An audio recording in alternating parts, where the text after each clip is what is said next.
Hello, good morning, good afternoon, good evening. My name is Troy Luciani, and what we're going to be discussing today is the coherence principle. A great question you might or might not have is, what is the coherence principle? According to Richard Mayer and Ruth Clark, the coherence principle is when people learn better when extraneous words, pictures, and sounds are excluded rather than included.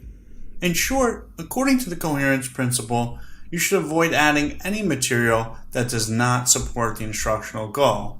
The coherence principle is important because it's commonly violated. Although it's straightforward to apply and can have a strong impact on learning, it is often forgotten in the design process. Mayer and Marino use the term weeding to refer to the need to uproot any words, graphics, or sounds that are not central to the instructional goal of the lesson. In spite of our calls for brevity, you might be tempted to embellish lessons in an effort to motivate learners. Don't do it. Adding interesting but unnecessary material to e-learning can harm the learning process.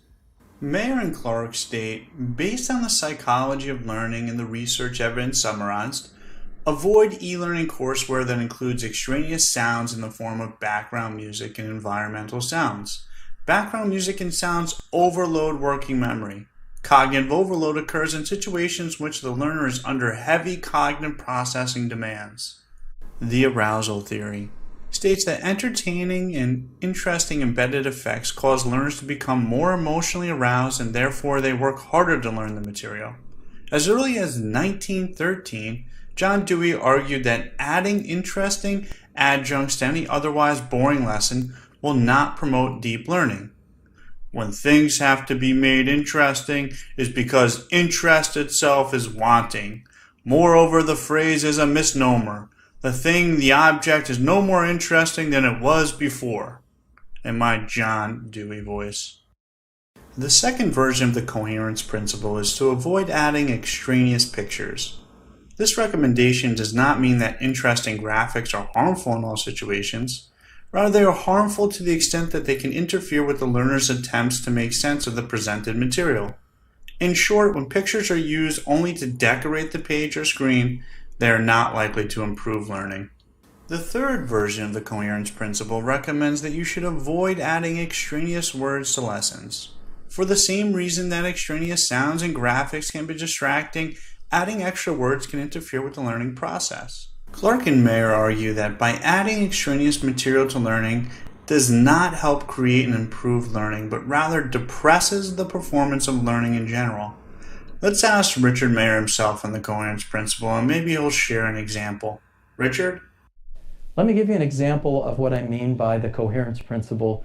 This comes from a PowerPoint series of PowerPoint slides explaining how a virus causes a cold. So we're up to step 5 here. We're breaking free from the host cell. You can see we're not in this for the artistic quality. We're in it for just the research. This is just a research prototype. But this explains the 6 steps in how this process works. It's very simplified. But what we added here is an interesting fact. These last 2 sentences that says, a study conducted by researchers at Wilkes University reveals that people who make love once or twice a week are more immune to colds than folks who abstain. And it goes on. We did a little pre-study listing 63 little facts about viruses, and UCSB rated that as the #1 most interesting fact. Who knew? It's interesting. All the interesting facts either involved sex, death, or filth. So if you really want to interest students, deal with sex, death, and filth. They were not interested in numbers or little factoids. Anyway, you might think inserting these sometimes called seductive details, might make it more interesting, might make people pay more attention, but what you find is adding these depresses people's performance on a test that measures how well they understand the process of how a virus causes a cold. They remember that fact very well, but they don't understand the process we're trying to teach them. Often we see in websites especially the failure to deliver the coherence principle. Websites often are filled with extraneous load. Let's take a look at a few examples. States again, people learn better when extraneous words, pictures, and sounds are excluded rather than included.